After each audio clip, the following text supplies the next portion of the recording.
Hello second year. Next है आपका 10th question. आप 9th क्वेश्चन ना जो पिछले वीडियो में कराया था वो कर लेना, पेपर में 3 बार आया हो चुका है, आप देख चुके हैं 1 2 3 टाइम। ठीक है, तो नेक्स्ट देखो 10th क्वेश्चन। 10th क्वेश्चन इसने क्या कहा कि इसने कहा a heavy uniform road of length 2a, यानी एक हैवी यूनिफॉर्म रोड है जिसकी लेंथ कितनी है 2a, rest partially with the partially outsiding, यानी एक फिक्स्ड स्मूथ हेमिस्पेरिकल बाउल।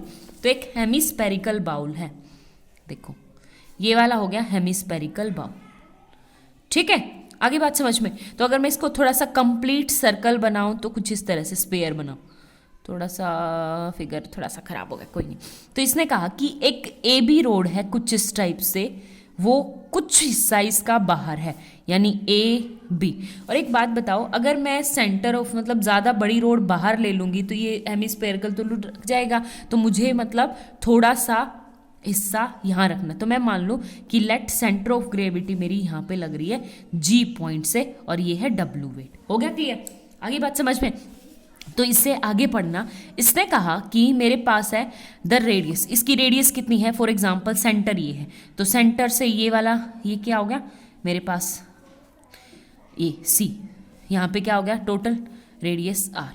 ठीक है, अब देखो इसने कहा ओ, तो इस पॉइंट जो कॉन्टेक्ट किया उसको सी मान लूँ, ए बी सी, और ये जी पॉइंट से डब्ल्यू वेट। अब ध्यान से समझना, इसने कहा the rim of bowl is horizontal, एक सेकेंड, हाँ, the rim of the bowl is horizontal and one point of the rod is contact with the rim.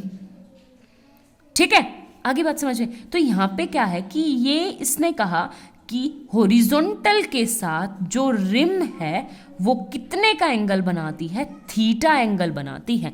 आगे बात समझ में। तो ये भी हॉरिजॉन्टल, ये भी हॉरिजॉन्टल पैरेलल, तो ये भी क्या हो जाएगा थीटा। और एक बात, तो ये रेडियस आर है, ये भी रेडियस आर है, तो ये एंगल होता है हमारे पास ये थीटा, तो ये भी कितना हो जाएगा थीटा, क्योंकि सेम आइसोस्केलस ट्राइंगल आ जाएगी, तो ये 90 डिग्री। आगे बात समझ में। तो इसको मान लूँ फॉर एग्जाम्पल मैं एम। ठीक है, देखो अब ध्यान से, इसने कहा कि मुझे प्रूव करना है theta is the inclination rod, prove that the this equal to this, also show that the greatest inclination. कैसे करेंगे देखो, तो ये रोड आपकी दो जगह पे कॉन्टेक्ट है, एक तो यहाँ पे कॉन्टेक्ट है और यहाँ पे कॉन्टेक्ट किसके साथ है, इसके साथ, और इसके ऊपर परपेंडिकुलर क्या होगा मेरे पास नॉर्मल रिएक्शन, ये इसको मान लो आर। ठीक है, एक कॉन्टेक्ट है यहाँ पे और ये कॉन्टेक्ट आपका कहाँ पे है, इसने कहा कि ये जो हम इतने क्वेश्चंस करते आ रहे हैं, तो इसको मैं बढ़ाऊंगी तो नॉर्मल रिएक्शन यहाँ से, और इसको ये कॉन्टेक्ट आपका रोड के ऊपर लग रहा है। ठीक है, ये वाला वॉल के ऊपर और ये वाला किसके, रोड के परपेंडिकुलर क्या हो जाएगा आपके पास, ये नॉर्मल रिएक्शन, तो इसको दे दो एस नाम। ठीक है, क्योंकि ये इसके उसके ऊपर परपेंडिकुलर है। आगे बात समझ में। तो अब देखो ध्यान से, आपके पास कैसे करेंगे, फॉर एग्जाम्पल ये डी पॉइंट है, तो हमें प्रूव करना है कि कुछ इस तरह से, देखो 2r cos 2 अल्फा थीटा, तो a cos थीटा, तो a क्या है आपका, ये ए बी आपकी 2a है, तो ए जी क्या हो जाएगा a, तो मैं बात करूंगी तो ये a है। ठीक है, और ये पूरा का पूरा ये r है, तो ये भी कितना है सर्कल r, तो ये कितना आ जाएगा मेरे पास 2r। तो मैं दो ट्राइंगल्स में बात करूंगी, एक तो in triangle AGM and triangle AMD, और अगर मैं इनमें बात करूंगी तो इनमें एक कॉमन है AGM में क्या है, यानी AM इक्वल टू, तो बेस इक्वल टू क्या हो जाएगा मेरे पास यहाँ से हाइपोटेन्यूज इनटू कोस थीटा। ठीक है, एंड AMD में करूंगी तो बेस इक्वल टू क्या आ जाएगी हाइपोटेन्यूज 2r, यानी 2r कोस ये theta plus theta 2 theta equal to क्या आ जाएगा मेरे पास AM। तो देखो ये है भी AM के इक्वल, ये भी AM, तो AM क्या दोनों साइड इक्वल हो जाएगी, यानी A cos theta equal to 2r cos 2 theta. तो यही हमें प्रूव करना, हेंस प्रूव। आगे बात समझ में। तो ये हो गया हमारे पास प्रूफ, हो गया क्लियर। तो देखो अब इसने कहा कि अब ध्यान से, show that the greatest inclination of road can दस रेस्ट इन दिस, यानी कि ये जो रोड है वो बिल्कुल रेस्ट पोजीशन पे है और हमें ये जो इंक्लाइनेशन है थीटा एंगल निकालना है कि जहाँ से ये क्या हो, बिल्कुल रेस्ट पोजीशन पे। तो सीधी सी बात है, अगर मैं कटोरी की बात लूँगी सिंपल सी, और कटोरी के अंदर आप एक छोटी सी रोड भी रखोगे, अगर वो रोड कटोरी से आधी से ज़्यादा बाहर होगी तो ऑफकोर्स वो उस साइड बाउल पलट जाएगा, ठीक है।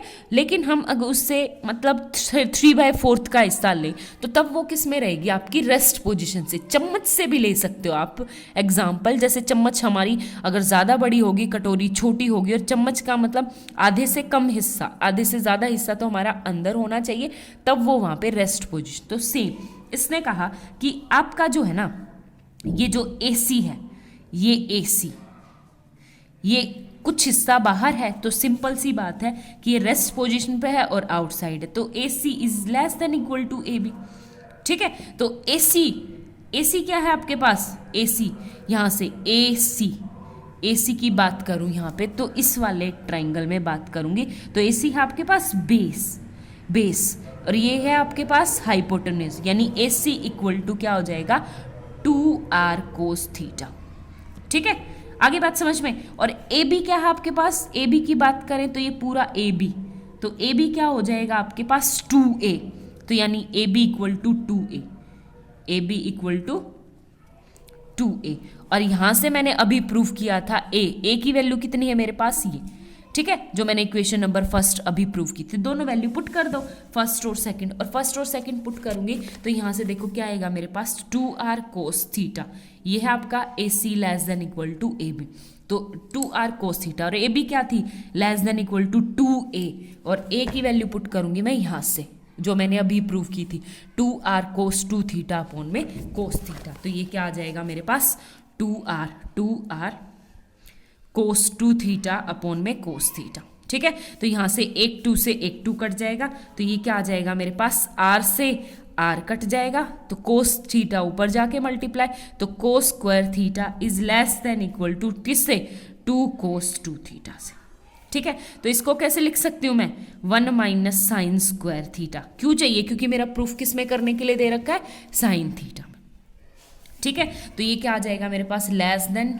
2 इंटू, और यहाँ पे क्या आएगा मेरे पास, cos 2 थीटा, क्या cos 2 थीटा को लिख सकती हूँ मैं यहाँ पे 1 माइनस 2 साइन स्क्वायर थीटा, ठीक है। साइन स्क्वायर थीटा में ये वाला फॉर्मूला रख दिया। आगे बात समझ में। तो अब कैसे करेंगे, यहाँ से इसको सिंप्लीफाई कर लो, तो यानी 1 minus sine square theta less than equal to 2 minus 4 sine square theta, ठीक है, होगा क्लियर। तो मैं क्या करूं, दोनों तरफ इसको सिंप्लीफाई करूं, तो इस 4 साइन स्क्वायर वाले को वहां ले जाऊं और इस 1 को यहाँ ले आऊं, तो यहाँ से 4 को साइड ले जाऊंगी तो ये 3 sine square theta is less than equal to 1 उस साइड, तो यहाँ से क्या आ जाएगा, sine square theta equal to 1/3, और यहाँ से क्या आ जाएगा, sine theta is less than equal to 1/√3, तो ये theta is less than equal to sine inverse 1/√3, ठीक है। तो हेंस प्रूफ, यही हमें प्रूफ करना था, ठीक है, हो गया क्लियर। नेक्स्ट देखो आप question number 11th, question number भी 11th आया हुआ है KU के 2015 में, ठीक है। तो क्वेश्चन नंबर 11th देखो, इसने कहा a triangular lamina ABC is suspend from triangular lamina, तो इसने कहा कोई ट्रायंगुलर लैमिना है आपके पास, ध्यान से, ये ट्रायंगुलर लैमिना, तो A और आगे ध्यान, ये देखो इसने कहा O is the light string attach to the point A and B, यानी A और B से 2 स्ट्रिंग अटैच कर रखी है कुछ इस तरह से, ठीक है, O पॉइंट से, तो ये टेंशन क्रिएट होगी T1, ये टेंशन क्रिएट होगी T2। और एक बात बताओ, जब वेट यानी ये सेंटर ऑफ ग्रेविटी लगेगी नीचे की तरफ, जहाँ पे नॉर्मल रिएक्शन यानी स्ट्रिंग से लगेगा, तो ये W वेट नीचे, तो ये आपके पास हो गया G। तो एक बात बताओ, ट्रायंगुलर लैमिना है, इसने कहा कि आगे देखो B and hang so BC is vertical, कि जो BC है वो बिल्कुल वर्टिकल हो, यानी ये BC क्या होगा, बिल्कुल वर्टिकल, तो ये भी क्या हो जाएगा आपके पास, वर्टिकल, ठीक है। If alpha beta be the angle which the string AO। Alpha और बीटा आपके पास एंगल है जहां से AO के बीच में तो है आपके पास अल्फा एंगल, और BO के साथ इसका है वर्टिकल के साथ बीटा एंगल। तो हमें ये प्रूव करना है कि ये कुछ इस तरह से ऐसे, ठीक है। आगे बात समझ में। तो एक बात बताओ, ये BC बिल्कुल वर्टिकल है, तो मैंने एक सेंट्रोइड खींच लिया AD, ABC, तो ये D सेंट्रोइड खींच लिया, और मैं इसका नाम दूं L, तो ये भी क्या है मेरे पास M। तो एक बात बताओ, ये सेंट्रोइड इसके बिल्कुल पैरेलल है, ये लाइन इसके पैरेलल है, और सेंट्रोइड LM, क्योंकि W वेट बिल्कुल सेंटर में लगता है, तो ट्रायंगुलर लेमिना के बिल्कुल सेंटर में लगेगा, तो ये सेंट्रोइड पॉइंट हो गया। अगर सेंट्रोइड पॉइंट होता है तो वो हमेशा किस रेशो में तोड़ता है, 2:1 में। तो ये आपके पास है, तो सेम इनका रेशो इक्वल हो जाएगा। तो ट्रायंगल की बात करूं मैं इस ABD में, तो आपके पास क्या हो जाएगा, यानी AL अपॉन ALB इक्वल है 2:1 में तोड़ेगा। सेम ये क्या आ जाएगा मेरे पास, सेंटर, ये G था सेंटर से, क्योंकि सेंटर में लग रहा है, AG upon GB। Centre G आपको याद रहेगा क्योंकि सारे क्वेश्चंस में हम इसी तरह, तो ये किस में तोड़ेगा, 2:1 में। आगे बात समझ में हो गया क्लियर। ये हमारे पास यहाँ से हो गया। तो एक बात बताओ, हमें प्रूव करना है कुछ इस तरह से कोट, तो सीधी सी बात है, हमें कोट एंगल लेना है, ठीक है। तो मैं यहाँ से एंगल ले लूँ कोई भी, तो ये देखो ये वाला एंगल B है, तो ये इसके वर्टिकल है, तो ये वाला एंगल B कितना हो जाएगा, B, ठीक है। तो ये है मेरे पास 2:1 में है, तो यहाँ से क्या आ जाएगा मेरे पास, मतलब M+N, तो M है आपके पास 2+1, कोट MN थ्योरम लगा दी इस वाले पे, कोट M+, तो ये कोट B इक्वल टू 2 के सामने 2 cot alpha -1 into cot beta, 1 into cot beta, ठीक है। तो 2+1 कितना है मेरे पास, 3 cot B equal to 2 cot alpha minus cot beta. इतना आसान क्वेश्चन था बहुत, बस ये ध्यान रखना है सेंट्रोइड जो है इसमें लगेगा। आगे बात समझ में, हेंस फाइंड आउट निकल गया, आपको यही प्रूव करना था। Thank you.